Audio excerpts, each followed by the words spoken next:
সামরিক শাসন যে যখন আসে তার কতগুলো লক্ষণ আছে।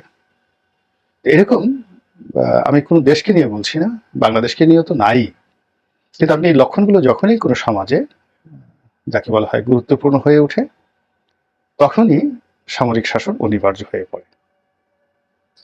প্রথম কারণটা হলো মানুষের মধ্যে আইন ভাঙার প্রবণতা খুব প্রবল আকার ধারণ করে, যেটিকে আমরা এখন মব জাস্টিস বলি বা অন্য যাই বলি না কেন। আইন নিজের হাতে তুলে নেওয়া এবং নিজেদের ইচ্ছা মতো কালা কানুন বানিয়ে, নিয়ম কানুন বানিয়ে যার যার মতো করে যখন কোন একটি জাতি গোষ্ঠী চলতে থাকে, তখন সেখানে সামরিক শাসন অনিবার্য হয়ে পড়ে। ২ নম্বরে যেটি হয় সেটি হলো রাজনীতিবিদ যারা আছেন তাদের মধ্যে কোনো ঐক্য থাকে না।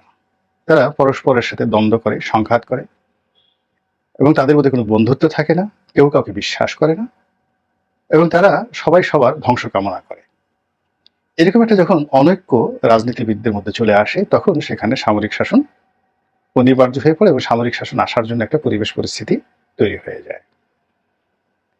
৩ নম্বরে যেটি হয় সেটি হলো রাষ্ট্রের যে প্রশাসন যন্ত্রগুলো রয়েছে, বিশেষ করে সিভিল অ্যাডমিনিস্ট্রেশন, পুলিশ অ্যাডমিনিস্ট্রেশন এবং বিচার বিভাগ, এই ৩টি গুরুত্বপূর্ণ বিভাগের মধ্যে যখন সমন্বয় থাকে না, দুর্নীতি এখানে প্রধান হাতিয়ার হয়ে পড়ে এবং এই জায়গাগুলো রাষ্ট্রের জন্য ক্ষতিকর হয়ে পড়ে। ক্যান্সার রূপে এই প্রতিষ্ঠানগুলো অনেকের কাছে বিবেচিত হতে থাকে এবং এখানে দুষ্ট লোকের শ্রেষ্ঠত্ব বা গুণগান রচিত হয় দুষ্ট লোকদের জন্য। আর যারা যোগ্য এবং ভালো লোক তারা এই সমস্ত এলাকায়, অর্থাৎ জুডিশিয়ারিতে, সিভিল অ্যাডমিনিস্ট্রেশনে এবং পুলিশ বাহিনীতে তারা নিন্দিত হতে থাকে এবং এদের কোনো চেইন অফ কমান্ড থাকে না। এবং এটি যখন ৩-৪ মাস বা ৬ মাস এরকম চলতে থাকে, তখন রাষ্ট্র এটা সহ্য করতে পারে না, সেখানে সামরিক বাহিনীকে এগিয়ে আসতে হয় অপারেশন চালানোর জন্য। এই গেল ৩ নম্বর। ৪ নম্বর যদি আপনি সামরিক শাসনের কথা চিন্তা করেন, সেটা হলো রাষ্ট্রের অখণ্ডতা নিয়ে সমস্যা সৃষ্টি হয়। অর্থাৎ রাষ্ট্র ভাগ হয়ে যাওয়ার একটা সম্ভাবনা দেখা দেয় এবং বিভিন্ন নৃগোষ্ঠী, জাতিগোষ্ঠী, গোত্র তারা পরস্পরের সাথে দ্বন্দ্ব, বিবাদ এবং সংঘাতে জড়িয়ে পড়ে। আঞ্চলিক শক্তিগুলো একটি অঞ্চল অন্য অঞ্চলের উপর আধিপত্য বিস্তার করতে চায় এবং একটি স্বাধীন এবং সার্বভৌম রাষ্ট্রে যে একক কর্তৃত্ব থাকা উচিত, সেটাকে বাদ দিয়ে মানুষ সংকীর্ণ চিন্তার দ্বারা বশীভূত হয়ে তারা করে কি, এই নিজেদের অধিকার দাবি দেওয়া এবং শ্রেষ্ঠত্ব প্রমাণের জন্য লড়াই এবং সংগ্রাম শুরু করে। আপনি যদি আফ্রিকার দেশগুলোর কথা চিন্তা করেন, সেখানে যারা এই জাতিগোষ্ঠী, জাতিগত দ্বন্দ্ব এবং সংঘাতে জড়িয়ে পড়েছে, সেখানে সামরিক শাসন কিন্তু অনিবার্য হয়ে পড়েছে। ৪ নম্বর হলো ধর্মীয় বিবাদ এবং বিসংবাদ। ধর্মের, অর্থাৎ হিন্দু, যে ধর্মেরই হোক না কেন, আমাদের দেশে হয়তো হিন্দু, বৌদ্ধ, খ্রিস্টান রয়েছে, কিন্তু পৃথিবীর অনেক দেশে রয়েছে, অনেক এলাকায় রয়েছে, যেখানে এই ধর্মগুলোই নেই, কিন্তু স্থানীয় অনেক ছোট ছোট ধর্ম রয়েছে। তো যে কোনো ধর্মীয় গোষ্ঠীর সঙ্গে পারস্পরিক বিবাদ এবং বিসংবাদ এটি একটা কারণ। আর নিজেদের মধ্যে অন্তর্ঘাত, যেমন খ্রিস্টানদের মধ্যে প্রোটেস্ট্যান্ট এবং রোমান ক্যাথলিক, তাদের মধ্যে যেভাবে দ্বন্দ্ব সংঘাত, কিংবা মুসলিমদের মধ্যে শিয়া সুন্নি এই সংঘাত, আরো অনেক গ্রুপ উপগ্রুপ রয়েছে। তো এরকম যখন ধর্মীয় গোষ্ঠীগুলোর মধ্যে পারস্পরিক দ্বন্দ্ব, সংঘাত, অবিশ্বাস এবং মারামারি কাটাকাটি এগুলো শুরু হয়ে যায়, তখন সামরিক বাহিনীর শাসন ছাড়া সেখানে দ্বিতীয় কোনো অপশন থাকে না। ৩ নম্বর হলো এটি হলো ৫ নম্বর। ৬ নম্বর, ৬ নম্বরে যেটা হলো সেটি হলো অর্থনৈতিক সংকট, অর্থনৈতিক অব্যবস্থা এবং অর্থনৈতিক যে গর্তগুলো হয়, হোলগুলো তৈরি হয় একটা জাতির জন্য, যেটি প্রচলিত ব্যবস্থায় কোনো অবস্থাতেই রিপেয়ারমেন্ট সম্ভব হয় না। এখানে অনেক অর্থনৈতিক সেক্টরে নির্দয় এবং নির্মম এবং নিষ্ঠুর কতগুলো সিদ্ধান্ত নিতে হয়, সেটি চোর বাটপারদের বিরুদ্ধে হোক, কিংবা অতি ধনীদের বিরুদ্ধে হোক, ব্যবসায়ীদের বিরুদ্ধে হোক, খাজনা আদায় অর্থাৎ ট্যাক্স কালেকশন হোক, ট্যাক্স মওকুফ হোক, কিংবা অর্থনৈতিক খাতে যে রিফর্ম, সেই রিফর্ম করার ক্ষেত্রে যখন খুব কঠিন সিদ্ধান্ত সিভিল অ্যাডমিনিস্ট্রেশন নিতে পারে না, ঠিক সেই সময়টিতে সামরিক শাসন অনিবার্য হয়ে পড়ে। এই গেল 6। আর 7 নম্বর হলো সামাজিক অবিচার। এটি প্রবল হয়ে যায়। আমাদের দেশে সাধারণত সামাজিক বিচারটাই বিচারের মূল ভিত্তি। পাড়া মহল্লায় মুরব্বী থাকে, মুরব্বীজন থাকে, নেতা থাকেন, তারাই সামাজিক শান্তি এবং শৃঙ্খলা রক্ষা করেন।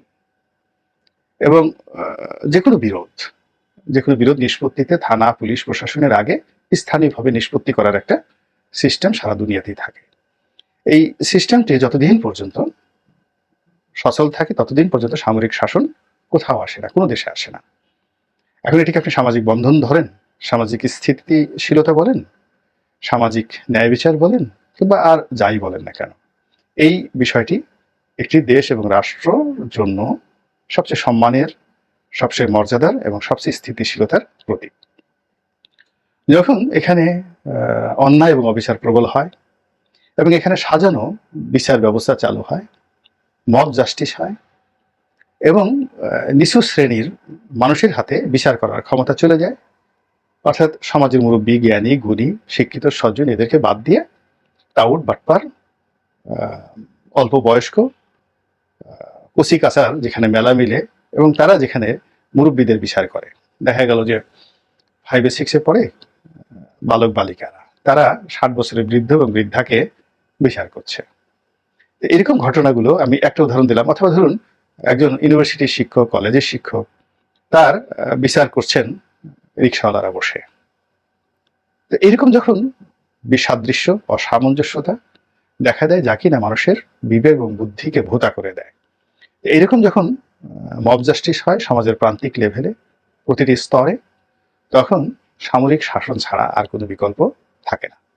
এরকম অনেকগুলো ঘটনা বলা যাবে আজকে আপনাদের বোঝার সুবিধার্থে, এবং জাস্ট আমরা কোন দিকে এগোচ্ছি, পৃথিবী কোন দিকে এগোচ্ছে, এবং এই যে একটা ঘটনা ঘটে, সেটা সামরিক শাসন বলেন, গণ অভ্যুত্থান বলেন, কিয়ামত বলেন, এই প্রায় সব জিনিসই কিন্তু এই পৃথিবীতে লিখিত রয়েছে। আল্লাহ রাসূল কত আগে বলে গেছেন কবে কিয়ামত হবে, কিয়ামতের পরে কি হবে, কিয়ামতের আগে কি হবে, কিন্তু আমরা বিশ্বাস করি না। এরকম একটা গণ অভ্যুত্থান হবে, এটা সেই 2011-12 সন থেকেই কিন্তু মানুষ বলে যাচ্ছে। শেখ হাসিনাকে পালাতে হবে, এটা একেবারে রাস্তার যারা ঝাড়ু দেন তারা থেকে শুরু করে সবাই বলেছেন, কিন্তু ক্ষমতায় যারা ছিলেন তারা কেউ এটা কানে নেননি। আবার এখন অনেক ঘটনা ঘটছে, অনেক কথা বলছে, যারা অস্থির প্রকৃতির মানুষ, তারা যার যার পক্ষ অবলম্বন করছেন এবং নিজের জায়গায় থেকে প্রতিপক্ষকে গালাগাল দিচ্ছেন, এবং কোনো অবস্থাতেই মনোযোগ সহকারে শুনছেন না যে আসলে কত বড় বিপদ এবং বিপত্তি আগামী দিনে আমাদের জন্য অপেক্ষা করছে। ফলে এই তাদের জন্যই মূলত আমার এই 7টি লক্ষণ বলা। রাজনীতি একটা বিজ্ঞান, এবং বিজ্ঞানের কোনো কিছুই কল্পিত নয়, কখনো বিজ্ঞান হয় না। বিজ্ঞান হলো তথ্য, প্রমাণ, অঙ্ক, গবেষণাগারে প্রমাণিত উপাখ্যান। তো রাজনীতি ওইরকম একটা বিষয় যেগুলো গত 5000 বছরে সেটেলড হয়ে গেছে। এটার সূত্র আছে, এটার অঙ্ক আছে, এটার রসায়ন আছে, এটার ফিজিক্স আছে, এটার কেমিস্ট্রি আছে। তো সেই দিক থেকে একটা দেশের গণতন্ত্রের একটা মান আছে, সামরিকতন্ত্রের একটা মান আছে, গণযুদ্ধের একটা মান আছে, জনযুদ্ধের একটা মান আছে, সোশ্যাল আনরেস্টের একটা মানদণ্ড আছে। এখন আমরা কোন দণ্ডের মধ্যে এখন আছি, এই চিন্তার ভারটুকু আপনাদের উপর ছেড়ে দিলাম।